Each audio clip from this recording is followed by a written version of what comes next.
Hi guys, this is CA Indresh Gandhi और चलिए चलिए चलिए आज मैं आपको कराने जा रहा हूँ एबीसी एनालिसिस। एबीसी एनालिसिस किसका बेटा? देखिए किसका मैं करा रहा हूँ आपको चैप्टर नंबर 5 का एबीसी एनालिसिस की। इसके ऊपर कहाँ कहाँ से सवाल आ सकते हैं, कौन सी प्रोबेबिलिटी ज़्यादा है सवाल आने की, कौन सी प्रोबेबिलिटी कम है सवाल आने की, सारी चीज़ों के बारे में आपके साथ डिस्कस करने वाला हूँ मैं।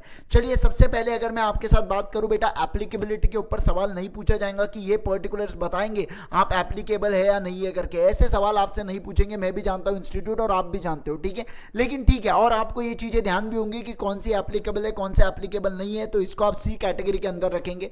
भैया कंपनी का मीनिंग जो है, इसका जो मीनिंग है इसको ए कैटेगरी के अंदर रखें। उसके बाद जो इसके फीचर्स ऑफ द कंपनी है, इसमें भी आप ए कैटेगरी के अंदर इसके फीचर्स रखेंगे।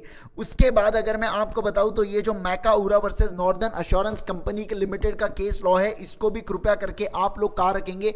ए कैटेगरी के अंदर रखने वाले हो। और ये सब चीजें बहुत इंपॉर्टेंट है, सारे फीचर्स बहुत ज्यादा इंपॉर्टेंट है। नेक्स्ट आता हूं बेटा मैं कॉर्पोरेट व्हील थ्योरी के ऊपर। कॉर्पोरेट व्हील थ्योरी का कंसेप्ट बहुत जरूरी है, बहुत ज्यादा इंपॉर्टेंट है, लेकिन मैं इसको बी कैटेगरी में रखूंगा क्योंकि कॉर्पोरेट व्हील से इतने सवाल नहीं पूछेंगे जितना बेटा उसके lifting up of corporate wheel से पूछेंगे। तो इसको रखा जाएगा ए कैटेगरी के अंदर, lifting up of corporate wheel. और एक चीज आप ध्यान रखना, Daimler versus Continental tyre company बहुत इंपॉर्टेंट है। उसके बाद मेरे यारो ये जो टू इवेट सर्कमलेंट एक्सेस में दिनशा मैनेजी पेटेड वर्सेस सीआईटी का केस लॉ बहुत भयंकर तरीके से इंपॉर्टेंट है। उसके बाद ये वाला case law workman employed in associate rubber industries, ये वाला केस लॉ बहुत ज्यादा इंपॉर्टेंट है।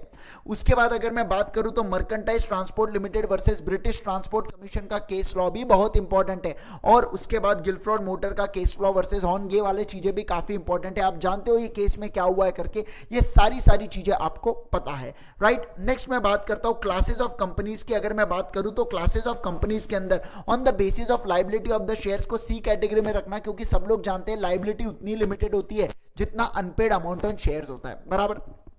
उसके बाद लिमिटेड बाय गारंटी को आप लोग पढ़ के जा सकते हो, लेकिन इसको बी कैटेगरी में रखना चाहूंगा। इंस्टीट्यूट ज्यादा सवाल नहीं पूछती है, और डायरेक्ट सवाल आ भी गया तो आप सॉल्व कर पाओगे यार। ऐसा नहीं है कि आप सॉल्व भी नहीं कर पाओगे, आपको समझ ही नहीं रहा है ये पर्टिकुलर चीजें पूछ ली तो आप आसानी से सॉल्व कर जाओगे। हाँ, लेकिन ये जो डिस्टिंक्शन है मेरे यारो, ये डिस्टिंक्शन को थोड़ा सा पढ़ के जाइएगा। इसको भी मैं बी कैटेगरी दे रहा हूं, लेकिन स्टिल इसको पढ़ के जाइएगा, हो सकता है इंस्टीट्यूट इसके ऊपर से सवाल पूछे। अनलिमिटेड कंपनी को सी कैटेगरी में रख दीजिएगा। नेक्स्ट उसके बाद अगर मैं बात करूं 1% कंपनी को एक प्लस कैटेगरी दूंगा मैं। 1% पास्ट एग्जामिनेशन को झाक के देखोगे, एमटीपी आरटीपी को झाक के देखोगे तो बेटा आपको मिल जाएगा कि 1% कंपनी के ऊपर इंस्टीट्यूट फेवरेट टॉपिक है। इंस्टीट्यूट का 1% कंपनी के ऊपर इतने सवाल पूछते हैं, और आपको करना क्या है, ये पॉइंट्स लिख के आना है वहां पे। बस आपने इतने पॉइंट्स लिख दिए ना, आपका काम हो जाएगा। इतने से में आपने आधे भी पॉइंट्स लिख दे इससे, देखिए बच्चों आएगा तो 4 से 6 मार्क्स के लिए आएगा, उससे ऊपर नहीं आएगा। और पूछा तो उतने पॉइंट सफिशिएंट हो जाते हैं, उतने पॉइंट्स बिल्कुल सफिशिएंट होते हैं, राइट। नेक्स्ट मैं बात करूंगा आपके साथ प्राइवेट कंपनी को आप सी कैटेगरी में डालेंगे। क्यों? क्योंकि 11th से आप प्राइवेट कंपनी की डेफिनेशन पढ़ते हुए आ रहे हो, और मैं जानता हूं कि ये चीज आपको पढ़ने की जरूरत नहीं है, आपके दिमाग में घुस चुका है। तो बार बार करके कुछ आप नया प्राप्त नहीं करने वाले हो, इसलिए इसको सी कैटेगरी में रखो। बेटा पूछ भी लिया तो आप करके आ सकते हो, वैसे पूछेंगे नहीं क्योंकि बहुत सरल है ये सब चीजें, इंस्टीट्यूट कभी पूछेंगे नहीं। और अगर मैं बात करूं स्मॉल कंपनी को, तो प्लीज स्मॉल कंपनी को आप लोग बी कैटेगरी में रखेंगे। इंस्टीट्यूट अच्छा खासे सवाल डालती है स्मॉल कंपनी के ऊपर, और इसके एक्सेप्शन भी कृपया करके लिख के आना बेटा। इसके एक्सेप्शन लिखोगे तो आपको एडवांटेज मिलेगा, 1+ एडवांटेज मिलता है बाकी लोगों के कंपैरिजन के इससे, राइट। नेक्स्ट मैं बात करूं यारो, पब्लिक कंपनी को सी कैटेगरी में डालना है, रादर मैं बोलूं तो सी- कैटेगरी में डाल देना, ठीक है। होल्डिंग एंड सब्सिडरी कंपनी को ए कैटेगरी में डालिएगा कृपया करके। और मैं आपको बता दूं बेटा, इसके अंदर अमेंडमेंट भी है, आपको पता है ना बेटा इसके अमेंडमेंट है। आपने देखा है कि नहीं देखा अमेंडमेंट? देखा है ना, हाँ, इसके अंदर अमेंडमेंट्स हुए इस बार। एसोसिएट कंपनी को भी आप लोग ए कैटेगरी में रखेंगे। नेक्स्ट उसके बाद मैं बात करूं on the basis of access to capital को सी कैटेगरी में डाल देना। फिर बात करूं गवर्नमेंट कंपनी को ए कैटेगरी में रखेंगे। उसके बाद फॉरेन कंपनी को आप बी कैटेगरी में रखेंगे। फॉर्मेशन ऑफ चैरिटेबल कंपनी को ए प्लस कैटेगरी में रखेंगे। कई बार इंस्टीट्यूट इसके ऊपर से सवाल पूछती है, तो इसलिए मैंने इसको ए प्लस कैटेगरी के अंदर रखा हूं, ठीक है। इसमें पावर्स ऑफ सेंट्रल गवर्नमेंट बहुत इंपॉर्टेंट है। रिवोकेशन ऑफ लाइसेंस कब हो सकता है, ऑर्डर ऑफ सेंट्रल गवर्नमेंट क्या आएगा, पेनल्टी पनिशमेंट क्या आएगा, ये सब चीजें अगर आप लिखोगे तो आपको मार्क्स बहुत अच्छे मिलेंगे मेरे यारो, राइट। नेक्स्ट अगर बात करूं बेटा डोरमेंट कंपनी को आप ए कैटेगरी में देंगे, और ये सारी सारी चीजें आप लिख के आओगे। निधि कंपनी को आप दोगे सी कैटेगरी के अंदर, निधि कंपनी नहीं पूछेंगे। पब्लिक फाइनेंशियल इंस्टीट्यूशन को दोगे बी कैटेगरी के अंदर।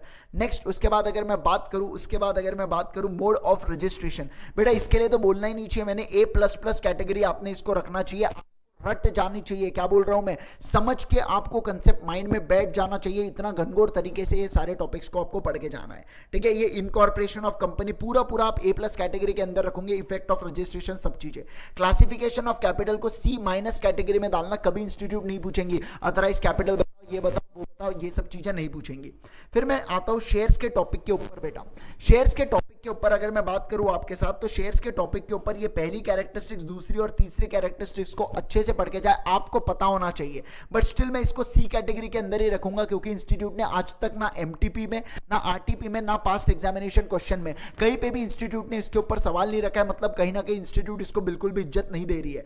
नेक्स्ट अगर बात करूं इक्विटी शेयर कैपिटल की, तो इसको प्लीज ए कैटेगरी में रखेंगे। नेक्स्ट उसके बाद प्रेफरेंस कैपिटल को भी आप ए कैटेगरी के अंदर रखेंगे, ठीक है। नेक्स्ट मेमोरेंडम ऑफ एसोसिएशन को ए प्लस कैटेगरी में रखना। मेमोरेंडम ऑफ एसोसिएशन को आप ए प्लस कैटेगरी के अंदर रखोगे, बहुत जहर तरीके से इंपॉर्टेंट हो जाता है MOA AOA, right. Doctrine of ultra vires का क्या कहना, ए प्लस प्लस कैटेगरी के अंदर आने वाला है। उसके बाद अगर मैं बात करूं आर्टिकल्स ऑफ एसोसिएशन भी ए प्लस प्लस कैटेगरी में आने वाला है। फिर उसके बाद अगर हम लोग बात करें डॉक्ट्रिन ऑफ इंडोर मैनेजमेंट भी ए प्लस प्लस कैटेगरी में अंदर आने वाला है। नेक्स्ट अगर बात करेंगे तो बस यहाँ पे आपका पूरा ये चैप्टर हो जाता है मेरे बच्चों। ए प्लस में है या ए प्लस में नहीं है, मैंने पूरा आपको बता दिया हो। तो अच्छे से इसको आप लोग क्या करोगे, होप सो आपको ये बहुत इंफॉर्मेशन नॉलेज की रही होंगी। और मैं आपको एक बात बता दूं, फटाफट इस चैनल को सब्सक्राइब कर दीजिए, क्योंकि मैं आपके लिए ऐसी अमेजिंग कंटेंट लाऊंगा। यस सीए फाउंडेशन का लॉ हो, सीए इंटर का ऑडिट हो या सीए फाइनल का ऑडिट हो, फटाफट इस चैनल को सब्सक्राइब कर लीजिए। आपको बहुत ऑसम से कंटेंट इसके ऊपर मिलने वाले हैं। और मैं एक और बात बता दूं बेटा, मैं आपके लिए पार्टनरशिप एक्ट का और सोगा का भी लाके रखा हूं। पार्टनरशिप एक्ट और सोगा के ऊपर भी मैं आपके लिए लाके रखा हूं। तो इस चीज के लिए आप लोग कॉन्सेंट्रेट करेंगे यहां पे, राइट। ओके ठीक है। तो सब लोग ध्यान देंगे बेटा आपके लिए। और एक और बात, एलएलपी का सर्च मत करिएगा बेटा, एलएलपी का सर्च मत करिएगा, क्योंकि आपको एलएलपी नहीं मिलने वाला है। क्योंकि आपको एलएलपी मिल ही नहीं सकता, क्योंकि एलएलपी मैंने बनाया नहीं हूं। वो ऑलरेडी इंस्टीट्यूट खुद बोलती है इसको सी कैटेगरी में रखो। 4 से 5 नंबर का एक क्वेश्चन आता है, वो भी आप ऑप्शन में छोड़ सकते हो। तो थोड़े स्मार्टली प्रिपेयर करना उस चीज के बारे में, ठीक है। अगर मैं बात करूं इंडियन कॉन्ट्रैक्ट एक्ट की, तो इंडियन कॉन्ट्रैक्ट एक्ट का मैंने डाल के रखा हूं बेटा। नीचे मैं लिंक शेयर कर रहा हूं कमेंट सेक्शन में, आप देखोगे तो सबसे पहले लिंक मेरी है, पिन लिंक है मेरी, ठीक है। पिन करके रखा हूं मैंने वो लिंक को, आपको लिंक को देख लीजिए मेरे यारो। वो लिंक पे क्लिक करोगे तो आपको कुछ नहीं करना होगा, आपको अनअकैडमी का ऐप डाउनलोड करना है। उसमें आप फ्री पे देख पाओगे पूरा एबीसी एनालिसिस मैंने करके दे दिया इंडियन कॉन्ट्रैक्ट एक्ट के ऊपर, पूरे 6 यूनिट्स का, राइट। तो आप अगर वो देख लोगे तो आपको अच्छी खासी आइडिया आ जाएंगी कि आपके जो लास्ट एग्जामिनेशन के दिन है उसके अंदर आपको क्या क्या पढ़ना है और क्या क्या नहीं पढ़ना है, वो सारी चीज की आइडिया आप तक पहुंच जाएंगी, right. Okay guys, thank you so much, bye bye everyone, best of luck for your exams.